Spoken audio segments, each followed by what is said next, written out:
I guess we're all set. Why don't we get started? Good morning. My name is Ben Riga. I'm a platform evangelist with Microsoft. With me today is Jason Hunt, the CTO for MIX07, a Centium company. And we're going to talk a little bit about CRM.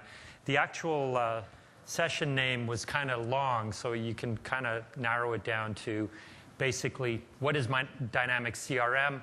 We're going to talk about live CRM. We're also going to talk about why do we think of CRM as a business application platform. And we'll spend a lot of time on that. We're going to get started. I'm going to walk through some of what CRM is and sort of set the stage for what we're talking about. When you think about CRM in general, you think about this complete CRM suite of applications for sales and marketing and customer service and all of that good stuff. And of course, Microsoft Dynamics CRM has a complete suite of applications that do that. It's a good thing. We love it. But that's not what we're going to talk about today. What we're going to talk about today is this rich platform. Before we actually went out and built Microsoft Dynamics CRM, we built this underlying platform that did lots of really cool stuff.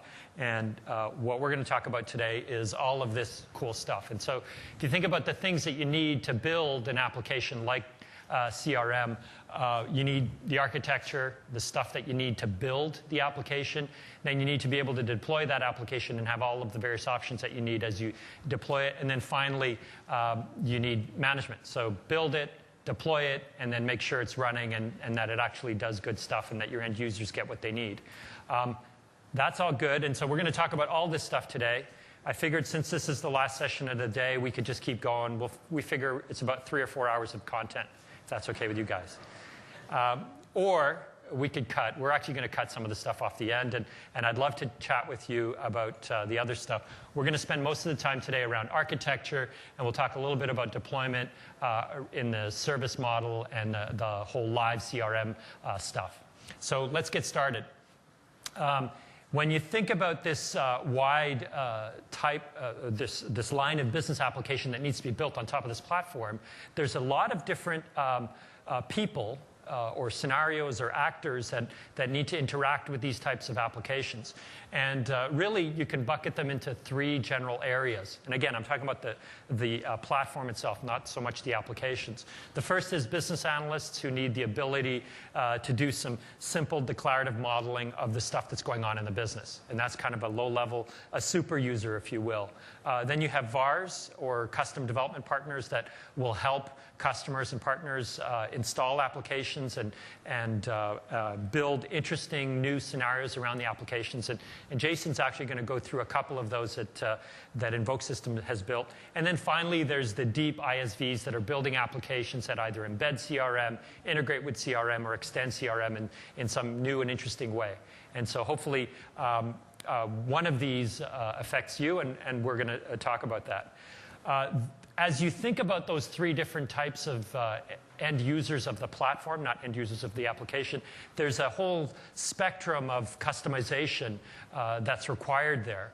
And Dynamics CRM the platform underlying Dynamics CRM does a really good job of showing those various actors, the different things that are available there. So for instance, in a simple scenario, the end user is changing settings that affect only the end user or a small number of end users, whereas a VAR might be looking at things that affect a whole organization, and an ISV might be looking at complex scenarios where they are looking at changing and making the security much more robust, that sort of thing.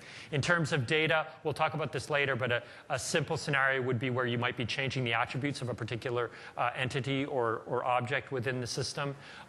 Something a little bit more advanced would be where you would be adding different entities and relationships between those entities. And then finally, a complex scenario would be where you would not only be using the entities within the system, but going cross-database or cross-system and bringing in additional stuff. So I'm not going to go through all of those. I figured the best way to get you going and to have you understand how Dynamics CRM can be used to build an interesting application is to have Jason show one of the applications that MIX07 has built, and one that they won an award from Microsoft on. So Jason, why don't you show us Embrace? So before I get into that, just Jason Hunt, CTO, MIX07, used to actually be one of the senior developers on the CRM product team a couple of years ago, a group of us who were like the senior architect for the application and different roles. We decided it was time to leave because we knew 3.0 was coming out, and we thought it was going to be a huge opportunity. We ended up being right and go off, leave Microsoft, and kind of go do our own thing. Along the way, we were actually working on making Microsoft CRM a pretty valid platform, and the way we actually sell it and deploy it today, for the most part, I'd say 80% of all the seats we deployed, and we've done over 14,000 seats of CRM, one being a 10,000 seat deal with the United States Department of Agriculture, has been more just business apps than it is actual CRM. This is an example where it's a kind of a mix of both, but Embrace Pet Insurance is a company, a bunch of guys from Progressive Auto Insurance that we think we can do for pet insurance what Geico and Progressive did online. So we're going to have like a portal. People can go in, set what their coverage is going to be for their pets, sign up for it, put in their credit card to get a PDF with the actual policy, and they're in business. They approached us. They actually found us through our blog. We have a lot of content up there. And they said, well, this is what we want to build. We just want you to do the CRM part. So we get in there, we start working on it, and along the way, they were going to do all this custom app dev work for the quoting engine and generating the policies and keeping track of the pets and the quotes and the policies and the quote revisions and the payments. And then they started looking at CRM more, and they're like, well, couldn't we do all this on the platform? We're like, well, yeah, that's what we've been kind of saying. So we moved the entire product over to be built 100% on CRM. So we're going to kind of go through a demo of it right now. And this is running off our demo server just because I don't want to go populate a bunch of junk in their actual live server. But if you go to embracepetinsurance.com, you can actually sign up for healthcare coverage for your pet. And it's live, and they use Microsoft CRM behind the scenes. And they allowed us to actually come in here and do this demo on one of our development systems. So I go to their website, and the path is I'm going to go through and actually create a quote. And so we're going to go in, what's my pet's name? It's Killer 90210. It's a dog. It's 2 years old. A lot of Ajax things going on here, so I can say it's, what type of dog is it? It's a bulldog. It knows once I choose bulldog, then, is it Spanish? Is it French? Whatever. And all these then actually in the quoting engine have different values, right? So, some of you guys are probably pet owners, like some dogs have more affinities for certain diseases or problems with their hips or whatever. And so they really want to know exactly, what kind of animal this is. Then we're going to say get quote. What it's doing right now is actually taking all this data and kind of building up into an XML data island. I'll just use that as say that's not exactly what it's doing, but it's storing this stuff all client-side in XML. It's going to walk us through the actual process. So then what it's going to give me is a slider control, and it's one of the kind of unique features that they asked for was instead of you saying what all your coverages were, you just said, well, I want to pay around $53 a month, the highest being $81, with the best coverage, the worst coverage being at $14.29. Then it kind of adjusts all the different levers to get you to what your monthly premium you want it to be. So we can go down, do we want continuing coverage? What's the per copay visit? If I change that to 10%, it's going to change the monthly premium. Do you have a microchip? If so, put in a number. It'll then check against a national database on the fly to see if that's actually a valid microchip. So on and so forth. You kind of get the point, right? So we go through all these different things. Does he have cancer? Did he have diabetes? So on and so forth. Do I work in a veterinary hospital? Then we actually go through and set up my contact information. So let's put in Jason Hunt. I live at 123 Main Street in Beverly Hills, California. Put in my email address and my phone number. So do you have anybody else who's going to take to the vet? So say it's myself, it's my wife, I have a daughter, uncle, cousin, whatever, who's going to also take we want to be a valid person on the policy. We can add them in here as well.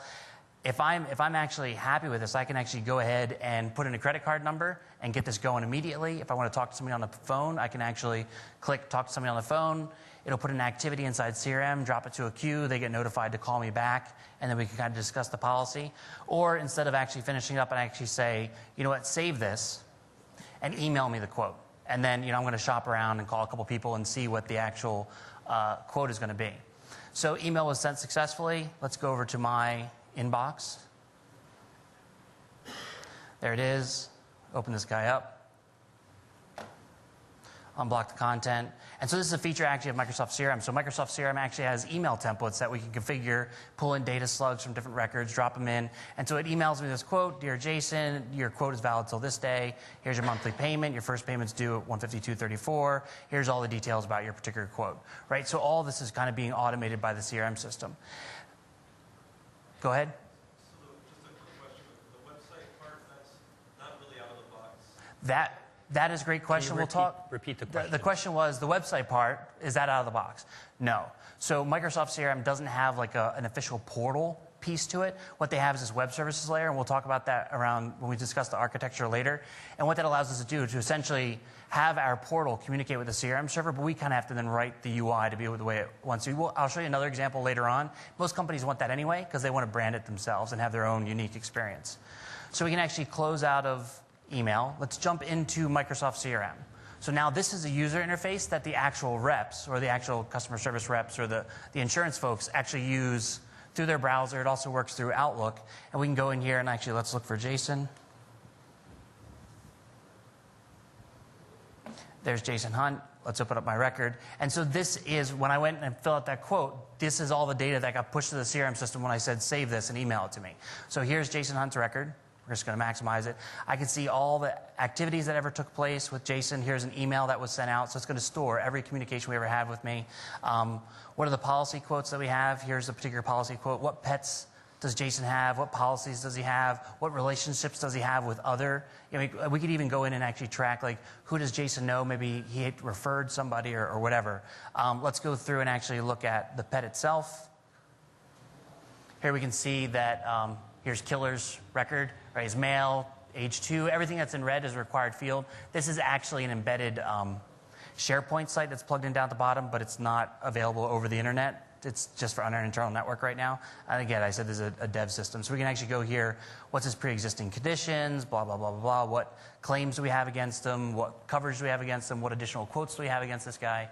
Go through here. Let's go down to policy quotes. Look at this. This is the actual quote that was generated and stored in the system. And when we get to the point where we want to actually go and convert this to a policy. So, right, I could do 5 or 6 quotes to an individual. I want to convert it to a policy. It's actually going to take all this data. There's actually a class inside the SDK where I can say take one object and instantiate and create another instance of a new object and take these data values and map them over to these attributes for this new object. So it automatically went and pushed this quote to a policy. And here's the actual policy. So this is actually live and going.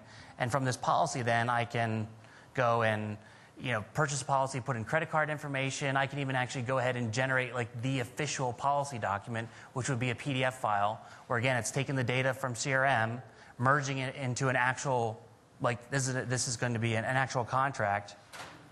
And I hope Adobe Reader's on here. Yeah, there we go. So you can see here, then, this is the actual certificate of insurance, right? So it's got all my information in there. It's got all the information about the actual dog. And this is what actually gets sent then to the customer so they have a record of it. And then we're just going to bill their credit card monthly. This was built, this entire thing was built. They called us about 6 months ago and said, we're a startup. We want to get this thing out and running. We got this whole thing up and done within 6 months. So it is live now, and they're actually using it. And from a cost perspective, if we had done this like custom app dev, it would have been vastly more expensive.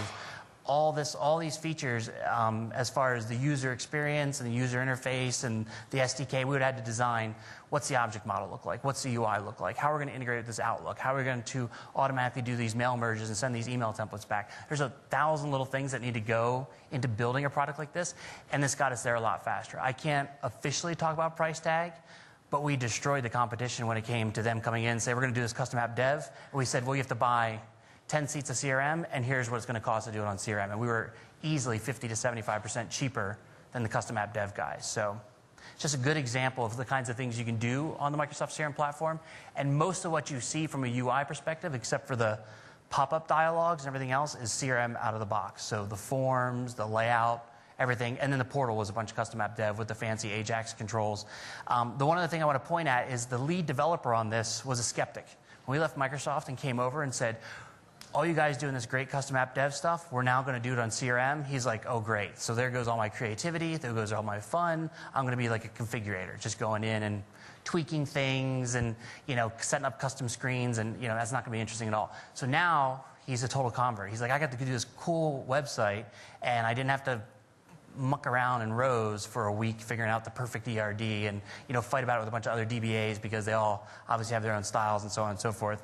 And he's like, this is cool, because now I actually get to focus on the fun part of the job and not kind of the monkey work of, going through and just kind of, what you want to build, but it's going to take like 2 weeks to get there because It just takes 2 weeks to get there. So, any questions on that before we move on? Go ahead.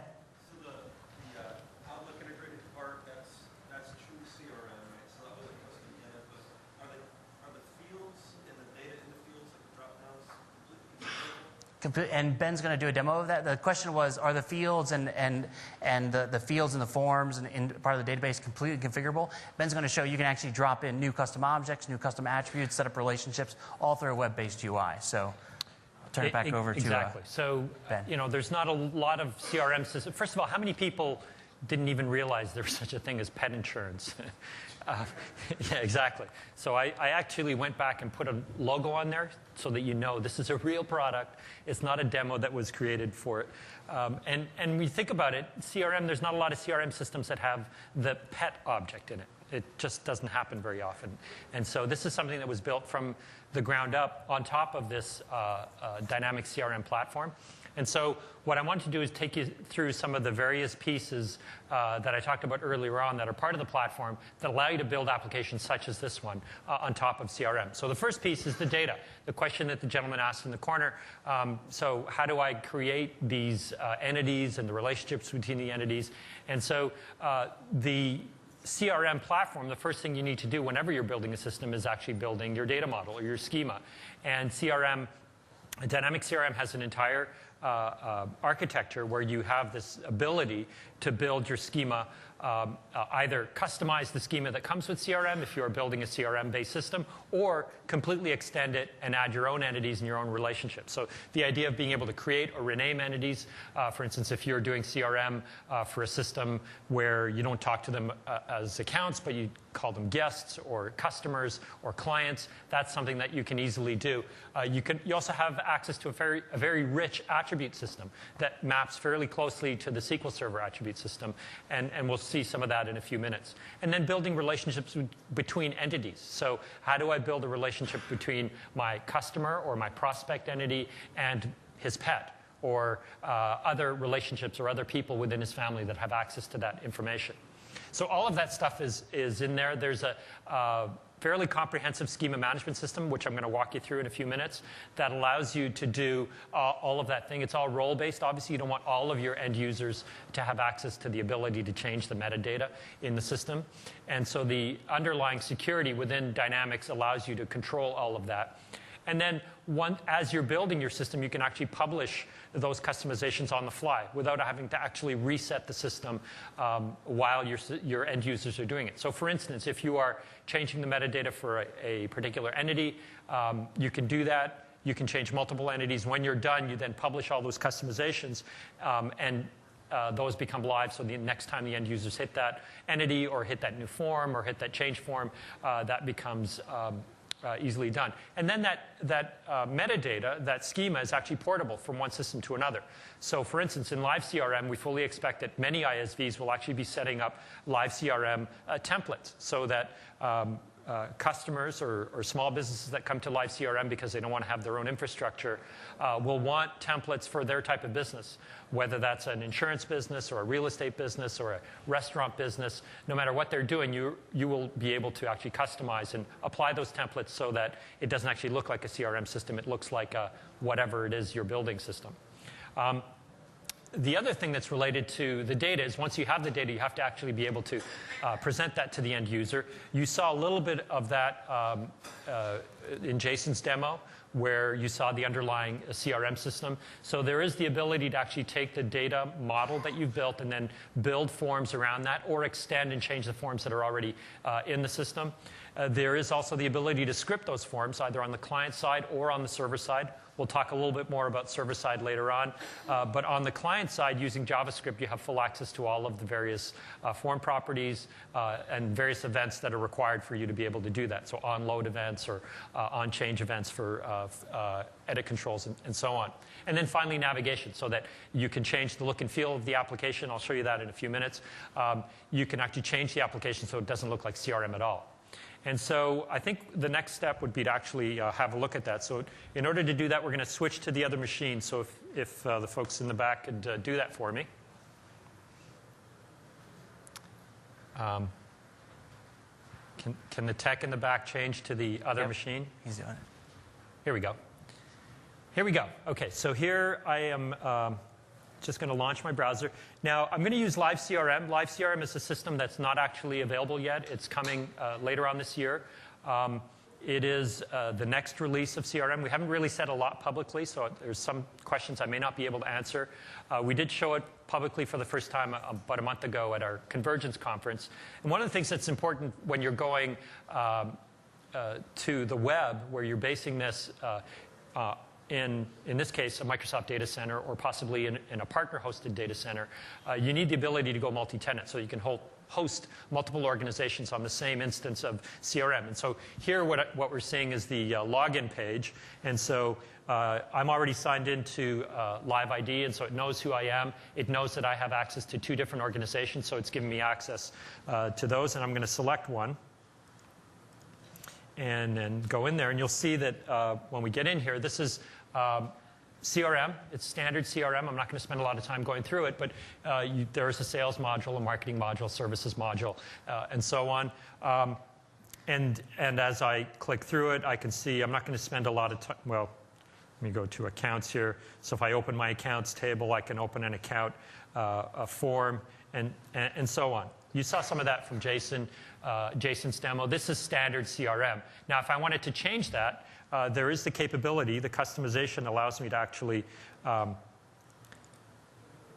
import a customization. Let me do that and show you how I can actually change the look and feel of the entire system. Let me just import a customization form. And while Ben's doing that, I just want to mention that everything he's showing you right now is also available in Microsoft CRM 3.0. So there's going to be some new features for 4.0, but you can import templates or customizations in 3.0. You can add new objects, add new data types, set up relationships.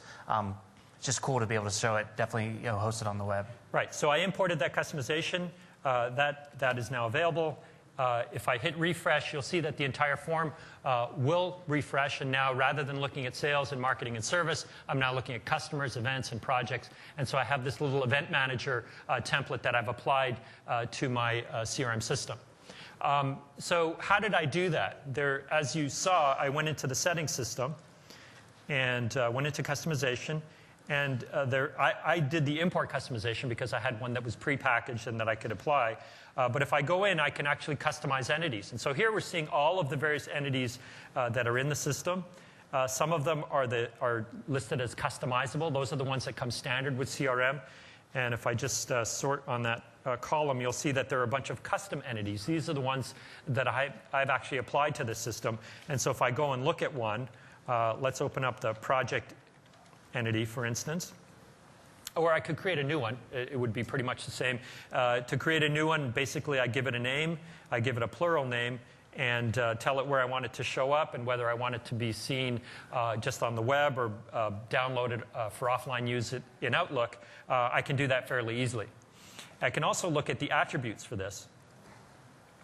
And so when I bring up the attributes for this particular form, or entity rather, you'll see that there's a bunch of predefined attributes. These are the ones that come standard, and I can add a new one here. And so if I'm looking at a project entity, I may want to add, let's see, how about the customer for this project? And I can tell it what type of entity, what type of attribute this is, and choose a bunch of different ones. So I'm just going to choose an end card there. You'll notice that the schema name, I gave it a display name of customer. The schema name is new_customer. The new underscore is my namespace. I can change that. So if I was ABC company, this would be ABC_customer. The nice thing about that is when I apply my template to another system, I won't collide with other vendors perhaps that have applied, other templates that have been applied that may also have a customer entity or a customer attribute in a project entity. So let me add a couple of more attributes here.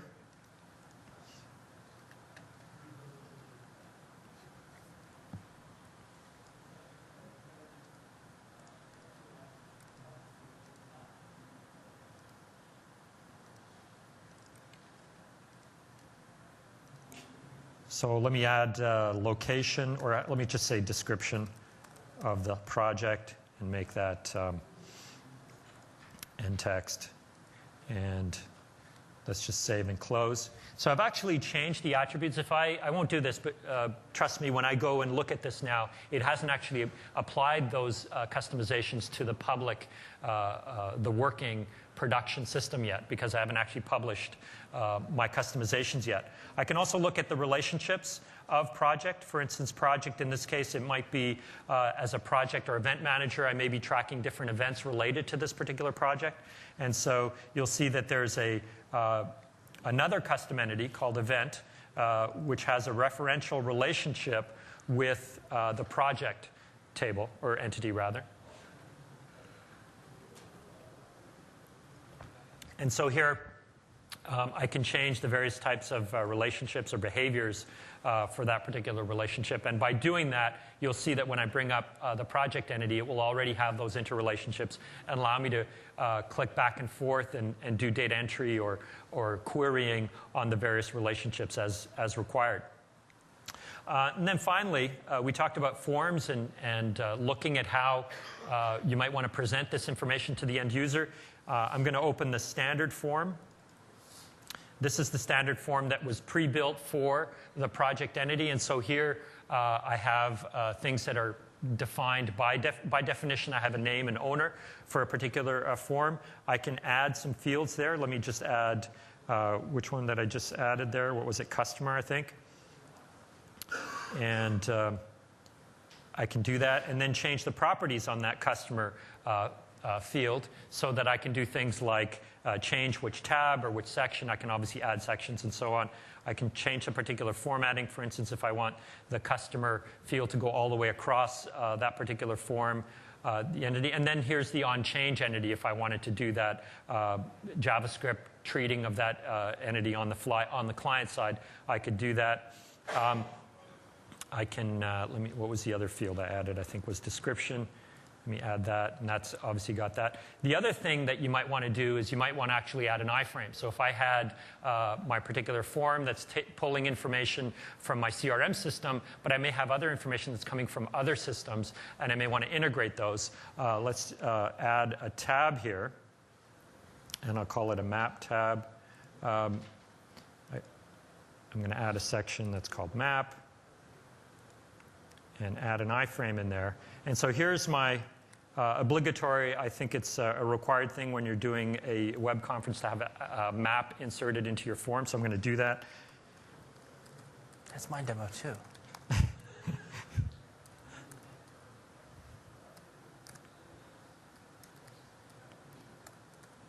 And hopefully that works.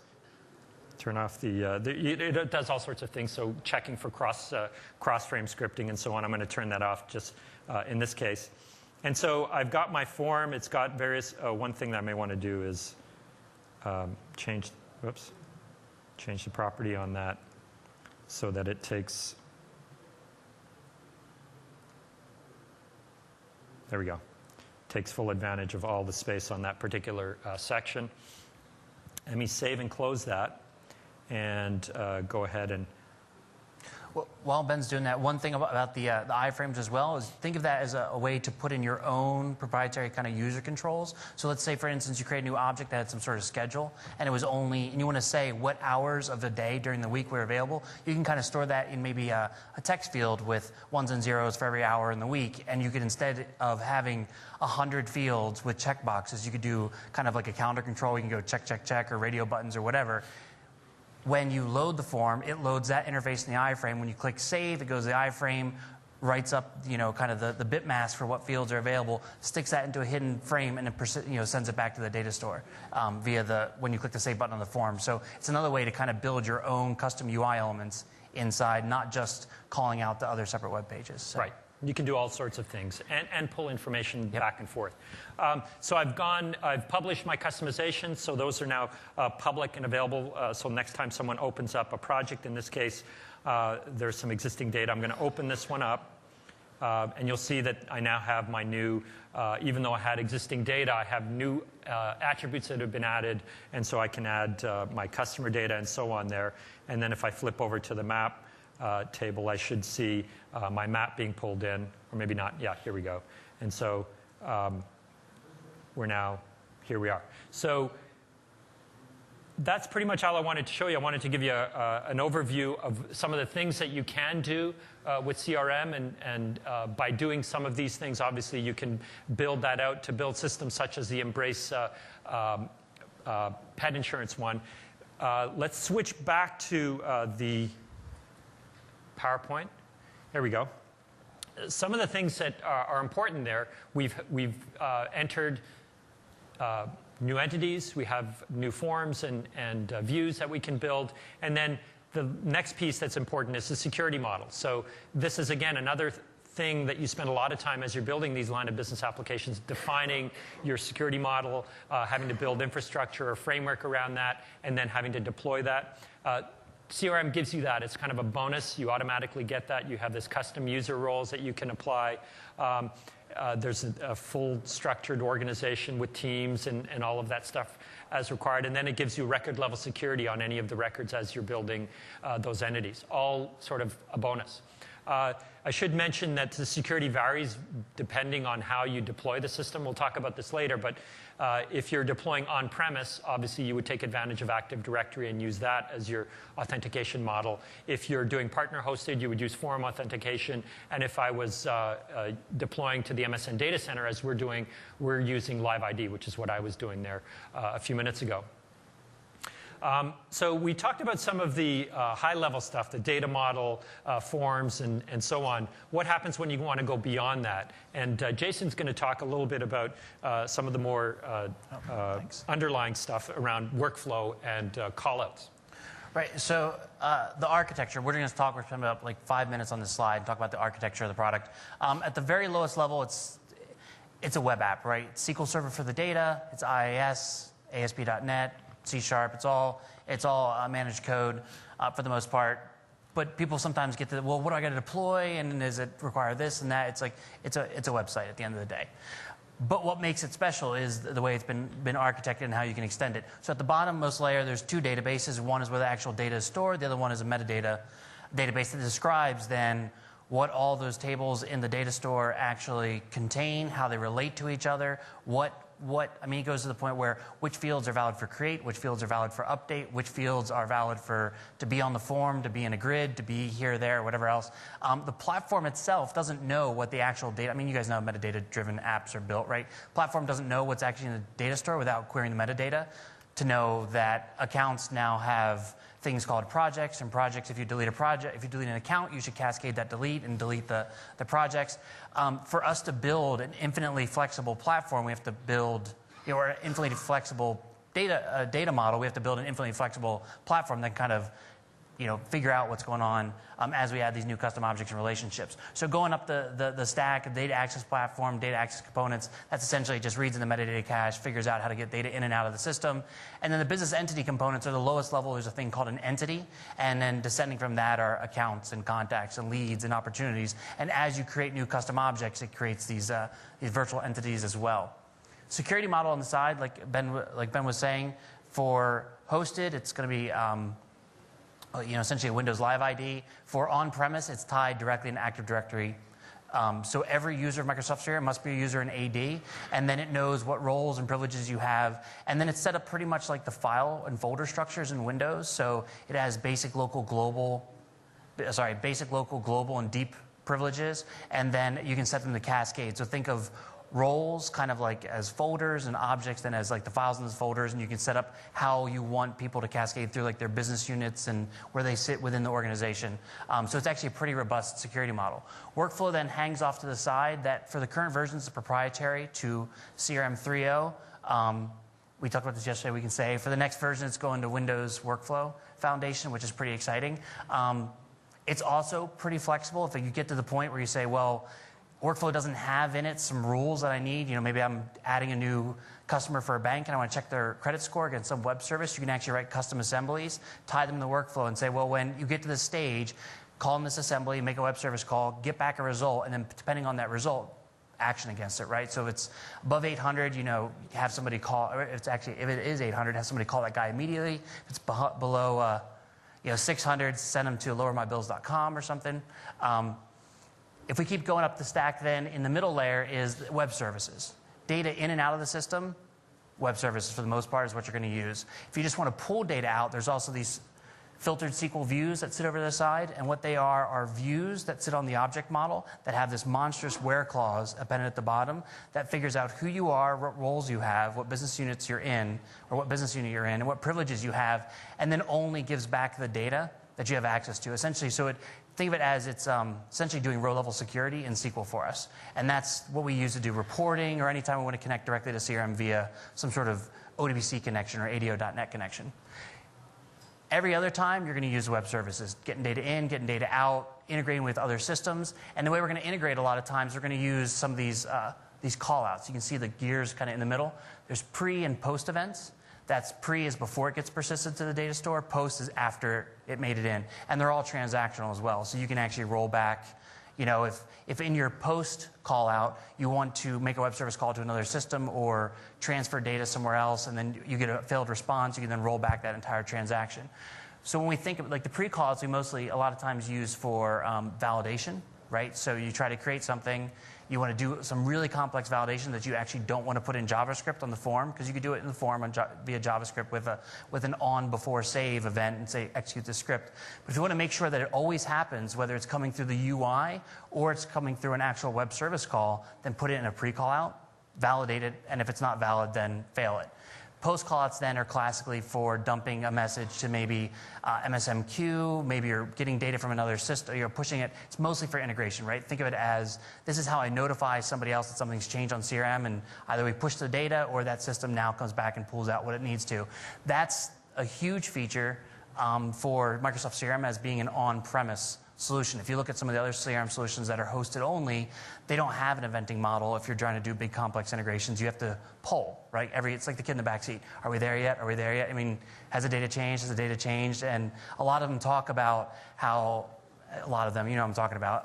They'll talk about how all their API, 80% of all of our calls are API calls. It's like, yeah, because everybody's building an integration is polling against your server every 5 minutes to know if there's a new account that's been created. So that's what post callouts essentially enable for you. Going up the stack, kind of the dotted line separates the platform from the UI. You could actually take the UI, throw it out, and build a whole new UI in Microsoft CRM. The SDK that we ship, I keep saying we, I used to work there, and used to be like, actually had Ben's job 4 years ago. The SDK that Microsoft ships is the exact same SDK we have access to as ISVs and VARs to build whatever we need to on top of it. So in theory, if Microsoft gave you all the specs and all the information about here's what we need to build, you could build the exact same product on top of this platform. So there's no it's not like black box integration. You're given the full platform the devs actually use to build the actual product, which is pretty unique as well. So we go up integrated applications. We talked about that. That's web services, data in and out. Extensible UI, you can actually go in an XML config file and say, I want to change the left nav. I want to have links that actually load web pages from other systems inside my UI. So I can do composite apps where CRM is kind of the framework, and I'm actually loading web pages from 4 or 5 disparate applications inside CRM so my people aren't going 20 different places. The form events then is a very powerful tool as well. So we can actually, instead of round tripping to the server, I mean, everybody remembers when ASP.NET first came out and you hear I remember the first time I heard server-side click, right? Click a button and then it round trips to the server and it validates and you click another button, it's like it reloads the page 50 times. You can write all this validation stuff in managed code on the server. We allow you to actually drop it in JavaScript to do that client side. So you can actually say, well, when this value is set, these fields are disabled. If you choose this pick list value, now this pick list gets filtered. Do it all client side if you want to. Very, very powerful feature. And then finally, like we said, the reporting, that's those filtered views. Excel, you have some sort of ETL process that's going to suck data out of CRM and load a data warehouse for BO or MicroStrategy. You'd want to use those filtered views. Full-fledged business application platform. Microsoft just happened to build CRM on it first. Well, actually, we built the platform knowing that we were going to have to extend CRM. But if you ripped out CRM, it's 70% of what you're going to do on every business application you ever build, right? A data model, users, accounts and contacts, activities, queues to monitor those. But it's also going to integrate to Outlook. It's going to integrate to your mobile phone. It's going to sync all that data. It's a pretty robust platform. Any questions on that before we zip to the next? I talk fast too, I'm sorry.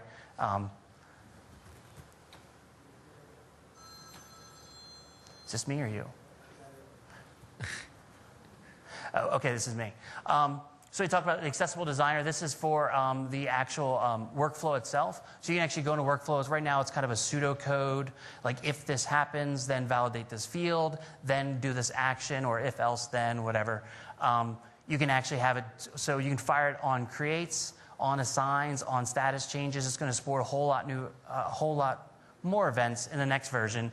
And then we can actually have it go and do things in the system like update fields, reassign it to different people, schedule activities, send emails automatically to the customers. You can really automate a lot of things that are going on behind the scenes, where classically you'd have to write a whole bunch of code to do this. You can have Workflow do it for you automatically. And then for the next version, it's Windows Workflow, right? So it's going to be all inside Visual Studio with a really nice designer. You can actually see all the modules and how they all connect to each other and add in new components or communicate with other Windows Workflow supported systems. Go ahead.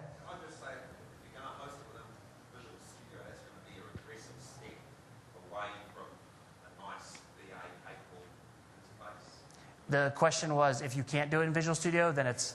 You are going to do it in Visual Studio. Moving it to Visual Studio and using the out-of-the-box Workflow Designer, in my experience, I've done quite a lot of work, but it's going to be a regressive move away from a nice VA experience. Have a look at what the SharePoint guys did. Yeah. So this is probably more of a political discussion. I can't agree or disagree officially right now.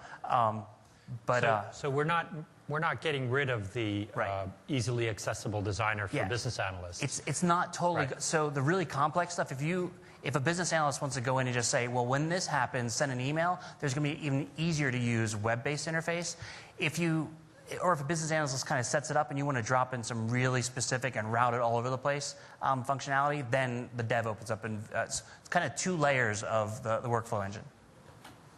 And then programmability, we already talked about this, so I'm not going to talk about it ad nauseum.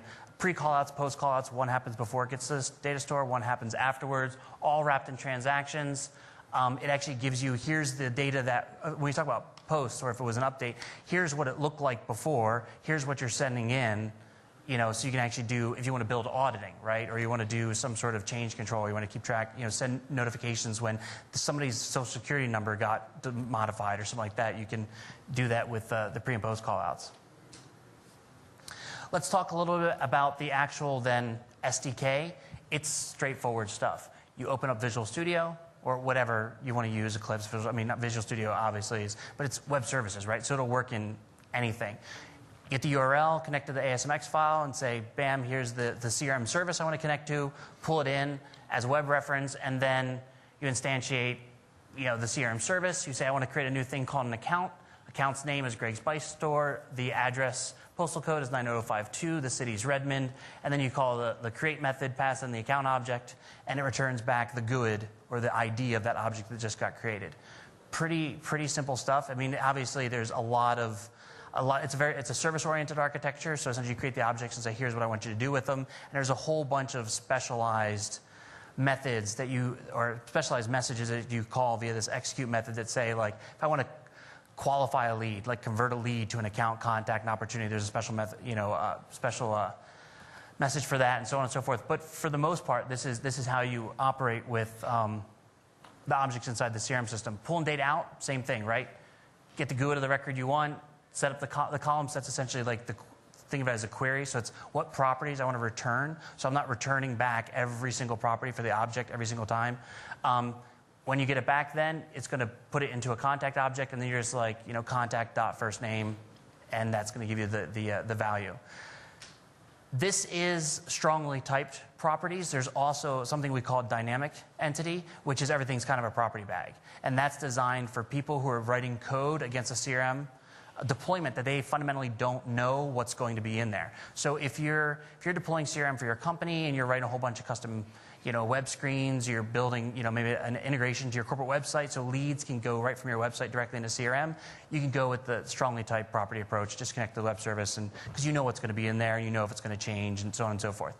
If you're writing some sort of you're an ISV and you're building a product, and let's say your solution is doing auditing, right? It's every time a field changes, you're going to read through those fields, and if they've actually been modified, we're going to write to another table of this person changed this object at this time, and here's the things that changed. the fact that every customer could customize their system totally differently and they could have totally different objects, and I'm going to want to support that functionality across all the objects they could potentially create, I no longer can use this. I would actually have to give them my code and they have to like recompile it against their web service because it's going to be different for every single customer. So instead what we allow you to do is actually work with these entities dynamically, and instead of referencing, it actually won't do the strong type checking inside Visual Studio. It'll do it all at runtime to make sure it's valid. Does that make sense for everybody? I mean, it's a pretty classic kind of way of doing things. So if you create a new entity, like you did earlier on, and you publish that, then the WSDL for the web service will be updated with the new Yep. Yep, with the new object. The question was, if I create a new entity and I set up new relationships or whatever, I add new properties to existing entities, will the WSDL be updated? And the answer is yes. It's actually a dynamically generated WSDL based on the data model of the system. So you just go back in, refresh it, recompile it, or now you can actually program against all those custom objects, and they're treated like first-class citizens of the system. It's the same whether or not Microsoft shipped them out of the box or the custom entities were done by you. And at the end of the day, if you look low enough in the platform, they're all treated the exact same way, and actually, they're almost the same thing. Let's do one more demo. We got about 14 minutes left. What this is a prototype for a citizen relationship management portal.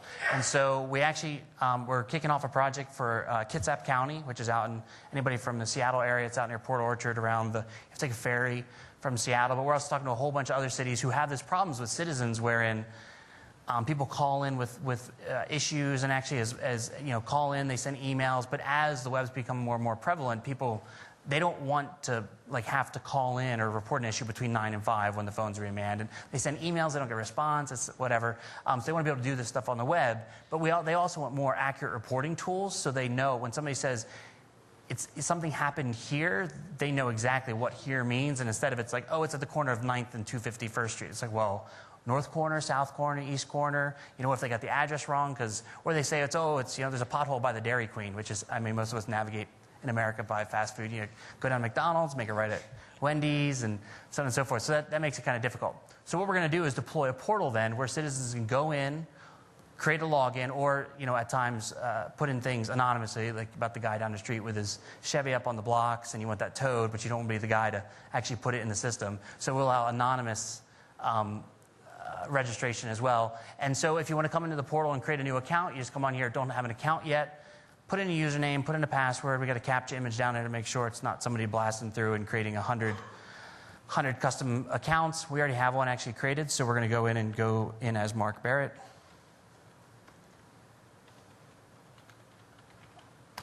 We're going to log in, and this is actually logging us into the portal. The question before the gentleman in the back asked was, does this portal interface out of the box? The answer, again, is no.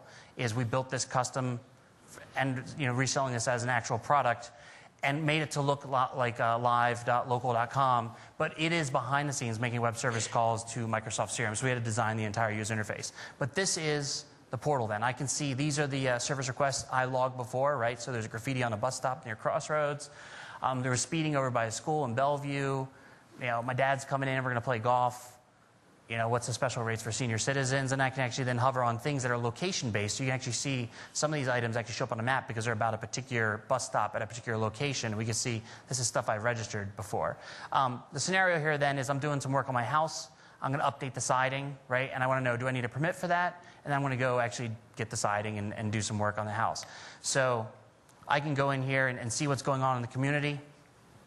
This is an example of, this is a mashup of actually service tickets. These are things that the city is working on, right? Trying to fix as far as potholes, down trees, floods, stuff like that. And a mashup of that information as well as live traffic data and construction information from local.live. So if we hover over some of these, we'll see that's coming from Microsoft service. If we hover over these other icons, these are service tickets coming out of this city's CRM deployment, right? So it's a mashup of both the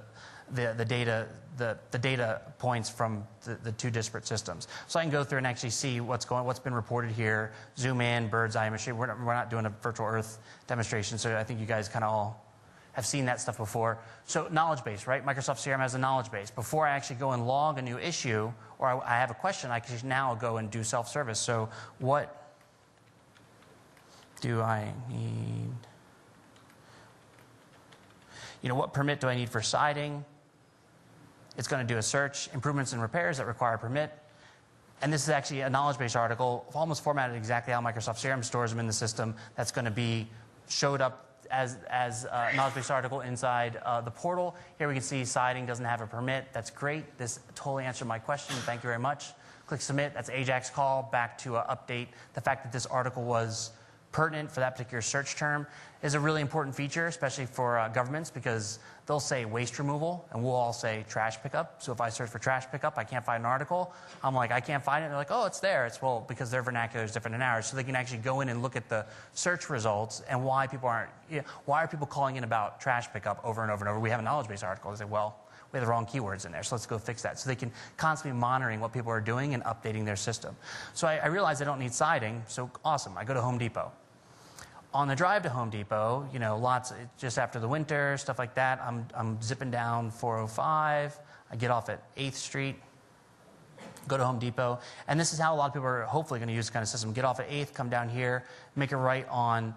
Before I built this demo, if you asked me what the address of Home Depot was, I have no idea. It's like exactly, I come across, right here is a fancy car dealership where you can, they have Beamers and stuff like that. And there's a lighting store here. And here's Larry's, and there's a Starbucks here that I stop at. There's a bus depot, and then there's Best Buy, right? So I know where it is, but I have no idea what the address is. So I can actually go in and look and find the exact location. So I was driving, and I hit this huge pothole.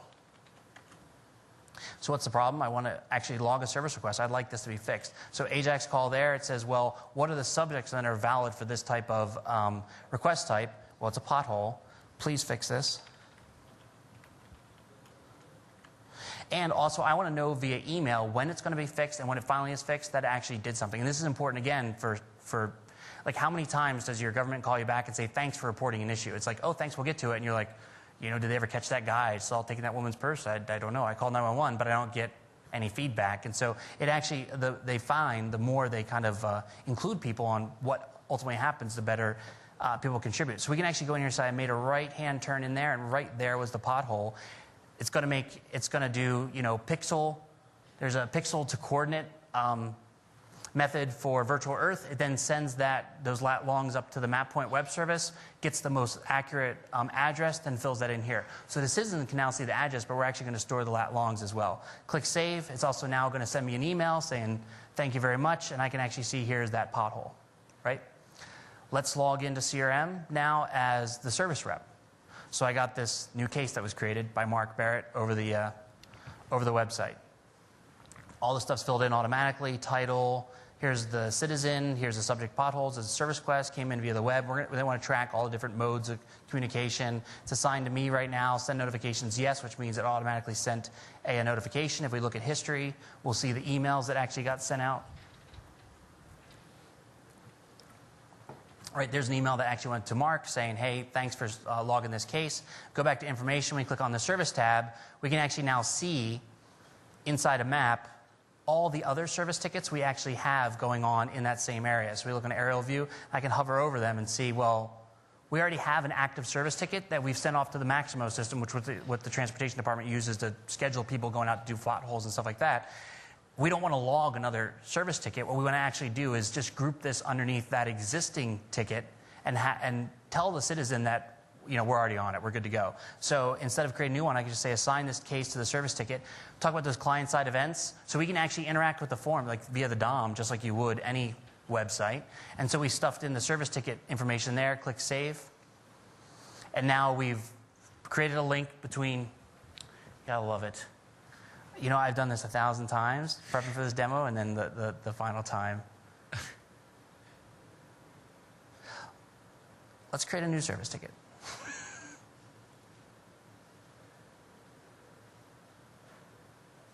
So it created a new service ticket for us then, and then we'll see underneath the service ticket all the cases that are related to the service ticket itself. And seriously, I ran through this 5 times, and I don't know why all of a sudden but it's not a demo unless there's some sort of error message somewhere. I'm glad I didn't let you guys down. So then here we see the cases. So we can add as many cases. When the service ticket gets closed, the call out, the post call out says, okay, now walk through all the cases that are a child of the service ticket, close those, and then workflow says, well, when a case gets closed, send an email to the the citizen who created it, telling them that the case has been closed, right? So we're actually then kind of tying together using call-outs to make web service calls, to close the child cases, and then using workflow. So you're going to use all these different kind of methodologies and technologies to kind of stitch together this nice, perfect business scenario. Okay? Go ahead. You're showing right now, these were made through the CRM product, through the... This is CRM. Yep. This is CRM. So everything that Ben was showing you, like actually cases, that's all out of the box. The only thing that's different here on cases for us is we embedded an iframe, right? And then we hooked up some client-side script, and we disabled the cross-site scripting restriction, so then we can call back up and set in data values and stuff like that. And then obviously there's a bunch of stuff going on to put the push pins and everything else like that. But for everything I'm showing you on the CRM side, for the most part, except for that iframe, totally out of the box. We had to build a portal, right? But we also now have queues, and we can track activities and everything else like that. And it didn't require a whole bunch of customization. And then the cool part is, when we leave this with the customer and we move on, and they don't feel like, they just handed us this big black box that I don't know how the heck to maintain. They can go to MSDN and look up, here's the SDK. Here is how I configure it. They don't have to call Invoke Systems or Ascentium to add 5 new properties to the case form. They just have one of their guys who got trained go do it, and they call us back for the fun, hard stuff, right? Not the kind of monotonous, add a couple properties and do a couple reports things. Go ahead. Where are you hosting the iframe at? The iframe is hosted on the same web server the CRM server is deployed on. So what we classically do is just set up to develop it, it was just new Visual Studio project, of type website, bam, it drops, here's the site I want to put in, puts in a new directory, and then all the code is inside there, right? We have a slightly more different process than that because we have a nightly build systems and all this other stuff. But for the most part, it's just a couple of ASPX pages that are hosted on the same web server CRM are. Cool? All right. Let's jump back over to PowerPoint. There we go. Doing well. So what we saw was, again, another scenario where it's not your typical CRM system, but takes full advantage of the CRM capabilities to build this new and interesting application. Now, once you've built that application, you actually have to deploy it. And so I wanted to talk a little bit about how you deploy with Dynamic CRM. There's a lot of choice in the way that you deploy that application. So the first thing is deploying on the client. On the client, we've actually spent most of the time showing web clients, but in fact, there's actually a full Outlook client, and anything you build in the web client can actually be pulled in to the Outlook client, and those two are synchronized. You don't have to do anything special to get your Outlook client to work properly. There's also a mobile client as well, so that as you're building new entities and you're building the relationships between entities, all of that stuff gets pulled down to the mobile as well. So you have full choice on that side. The other side is on software as service. So one of the things that we already have with CRM 3.0 is that you can actually host on-premise, or there's a bunch of partners all over the world that are actually hosting CRM 3.0 in their data centers. We're going to make that a lot easier in 4.0 with the next release, which is codenamed Titan, by making every instance of CRM multi-tenant. Makes it a lot easier to host more organizations, makes it much more cost-effective and more efficient. The other thing that we're doing in Titan is that we're actually going to host in the MSN data centers with a product called Live CRM, Dynamics Live CRM. And so there you have the full choice of being able to host, to start perhaps with a small deployment using Live CRM, then moving to on-premise, and then moving to partner-hosted. And you can actually move from one to the other fairly painlessly and still maintain all of your data, maintain all of your customizations, and move around at will. The other thing that I wanted to talk about is the fact that since you now have multiple choices, which one do I choose? And so I wanted to go through some of the different scenarios. We've basically grouped, different CRM-like scenarios from single user all the way out to outsourcing. And Microsoft does have a number of other solutions. One of the things that you may or may not know is that with Outlook, you already can do a fairly low-level CRM system with Outlook and Business Contact Manager. And in fact, with Business Contact Manager and Office Live, you can actually move your contacts and share those contacts with others and collaborate in a fairly small environment. So for scenarios where you're a single user or a very small group of users, Office Live, Outlook, and perhaps even using SharePoint Server through Office Live is a pretty good scenario, and that works fairly well. Where we see the next jump is with Live CRM. So Dynamic CRM Live, I should mention that initially this year when we release it, it will be available in North America only, although obviously we're looking at how we move that out and scale that out around the world. But we have announced that we're going to do it in North America only initially. So for a small group where you don't want to set up your own infrastructure, you don't want to stand up a server, and you don't have an IT guy that's going to maintain it for you and back it up, probably the easiest way is to go to the web, give us your credit card, and we'll give you that subscription. We'll have your organization set up and running within minutes of when you make that decision. And so for small groups from 2 to 10 plus users, that would be the ideal solution. The next level up would be in the partner-hosted environment, where you may have a large department, where you may have perhaps some vertical scenario where that partner may have some additional capabilities that they're hosting in their own data centers, and so that subscription model works very well there, whether that's a department or a division, an organization, or perhaps if you want to outsource all of your IT CRM to a partner, that works fairly well. And then finally, on-premise, pretty much you can do whatever you want. It's the software. You install it in your data center and host it in a standard traditional on-premise way, or perhaps using internal SaaS. You can do that over the internet with internet-facing deployments as well. So I'm going to stop there just to review some of the things that we talked about, some of the essentials in this dynamic CRM platform. Building, we spent a lot of time talking about the architecture, whether that's data, presentation, process, the security, and the extensibility. We talked a little bit about deployment and the various different types of clients. We didn't really talk about management much, so let me just touch on that very briefly. Obviously, we are using the Microsoft stack from top to bottom, and you can think of the CRM platform as just another layer on the Microsoft stack. And so as a result, we're taking full advantage of SQL Server as a data store, but also as a reporting service, so SQL Server reporting services, as well as SQL Server analysis services for doing analytics and cubes and so on. And there's lots of good stuff coming from the SQL Server team, as well as other teams like Performance Point and so on, that you will be able to take advantage of by building on the Microsoft Dynamics CRM platform. We also have released the CRM Analytics Foundation, which is a product that we've actually open sourced. It's up on codeplex.com. You can actually download the CRM Analytics Foundation that gives you a basic cube and gives you some of the foundations for building your own analytic applications on top of the stuff that already comes with CRM. The other thing in data lifecycle management, as you would expect, as you're building applications like this, you need the ability to do things like data deduping, bulk loading of data, moving data from one system to another, perhaps from live CRM to on-premise, or from partner-hosted to on-premise. Those are the things that we provide with some of the data lifecycle management tools. And then finally, in the area of manageability, once you have the system running, you want to keep it running.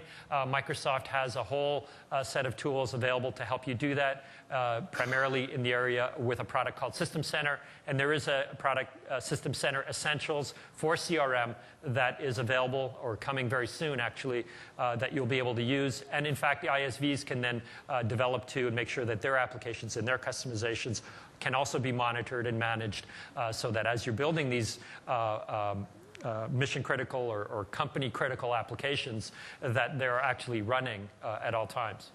So I'm going to stop there. I think we have maybe 10 minutes for some questions. And let me just mention, if you do have questions that you think of after the fact, feel free to email myself, ben.riga@microsoft.com, or jason.hunt@invokesystems.com. And so we have some time to take some questions. Anything? Yes, sir. Is there a smooth transition of data between Access CCM and CRM? So the question was, is there an easy way to move data from Outlook with Business Contact Manager to CRM? There isn't as good as we probably should have, but there are a number of third-party tools that make that fairly easily. There's a couple of third-party ISVs that do a really good job of moving data, whether that's from BCM or some other third party, maybe like Salesforce, moving that to Dynamics CRM or SAP CRM, any one of the multiple types of data stores where you might have contact or activity or service type information, moving that into CRM is a non-trivial thing, depending on where you're coming from. And so there are third parties that do that very, very, very well. Any other questions? I should also add that you can always export CSV data. Right. So that's a good point. CSV and importing CSV is obviously an fairly easy thing to do for just context. Yes, sir. So I'm quite keen for some more detail around how we might build out applications against the live CRM platform. Some specific questions around how we can potentially access cyclical views, and also some information around how we have to trade off design considerations about making chunkier versus chunkier calls to web services, given the fact that our core applications might be hosted on different servers to say our CRM hosted inside your cloud. So I'm not sure I got the entire question. I think what you're saying is you'd like to build applications on live CRM. And But look at the title, for instance, how are we going to build the applications on Right. the live CRM rather Yes. than the Dynamics CRM? right. It's essentially going to be the same, right? There's going to be some limitations as far as code on the server. I mean, you can kind of do the math there. It's live. I mean, there's a bunch of different orgs there. As far as if you're building your own custom portals and stuff like that, then you're making web service calls back in the CRM. You're going to have to handle the authentication, and there's ways with the Windows Live ID to have somebody log into your server and then re-authenticate against CRM and then pass through their credentials and pull the data back. So you'll host your own portals and your own custom web pages where there's server-side code on whatever server you spin up, and then you can start plugging it in. Essentially, you're building a composite app then and plugging it into CRM.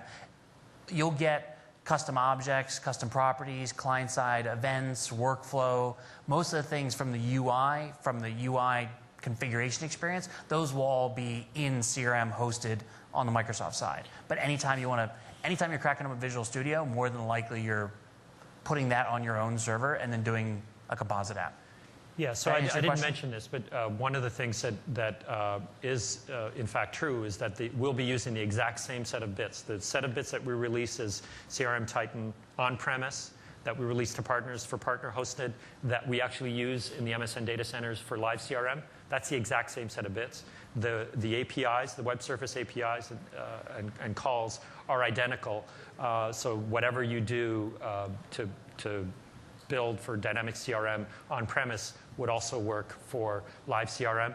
I think the only exception is provisioning. You won't have access to the provisioning things. Right. And as Jason mentioned, there are some limitations around security, and so we want to make sure that the system continues running. And so we will not be hosting .NET assemblies on the live CRM, and so there are ways to work around that. Other than that, there are also some limitations around workflow, because again, that's .NET assemblies. Not as bad as you might think, but there are limitations around what you can do with live CRM versus on-premise. But for the most part, it is identical set of bits. Yeah. Any other questions? Yes, sir, in the back. This question's for Jason. Sure. When you build these applications on top of CRM, if you do any financial stuff, do you build that on that as well, or do you use some other thing to do financial? Financial stuff is like an ERP system or some sort of complex calculations or... E-commerce, or you're doing some kind of, they need a customer, they need this CRM piece, but they also do financial transactions. Right. All in one system.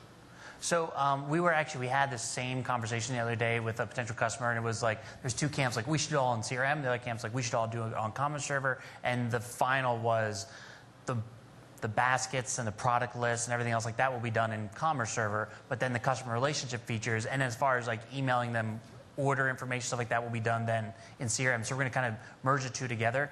The way to do that then a lot of times is, again, we're talking composite apps, right? So the screens for the financial stuff are their own custom web pages, but we're going to surface them up through the CRM UI and let that pricing engine, everything handle all the pricing. We'll then hook into like CyberSource to do credit card and transactions, stuff like that. But then backfeed data into CRM so we know all the orders that were done, quotes if we happen to do quotes. Because one of the huge features with CRM is and we didn't talk about this so much, is you can actually disconnect your laptop and take it offline and have all your customer data with the same object model, stuff like that, make a bunch of changes, come back online, plug it in, and it'll synchronize it back with the server.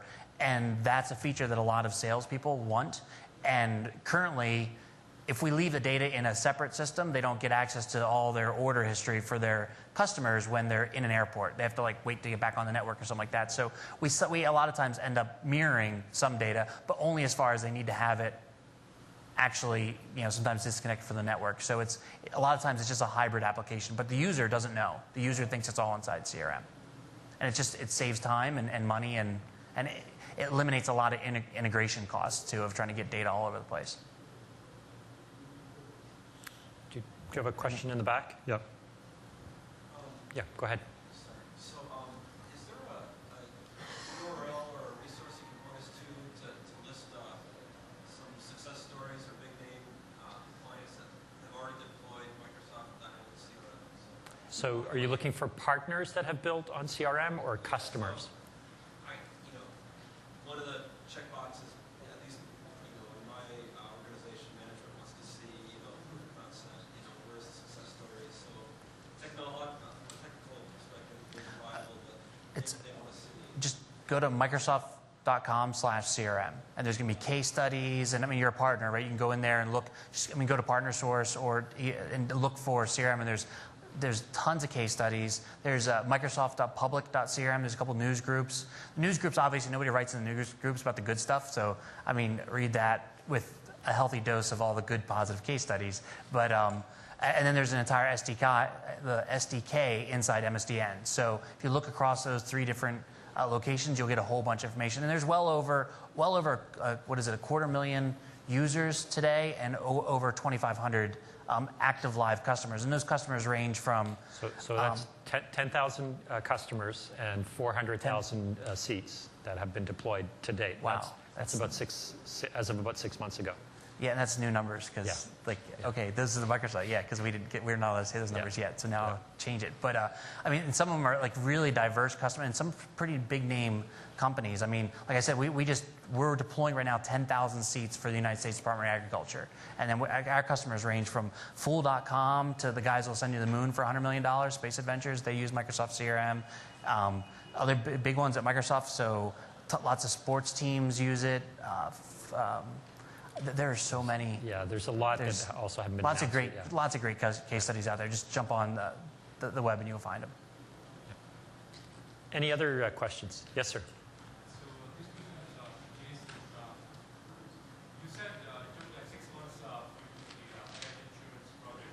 Is that 6 months, one person or one man? It was. Repeat the question. The question was 6 months to do the pet insurance app. How many people was that on our side? So they're a small company. They have 8 people, right? They're a startup.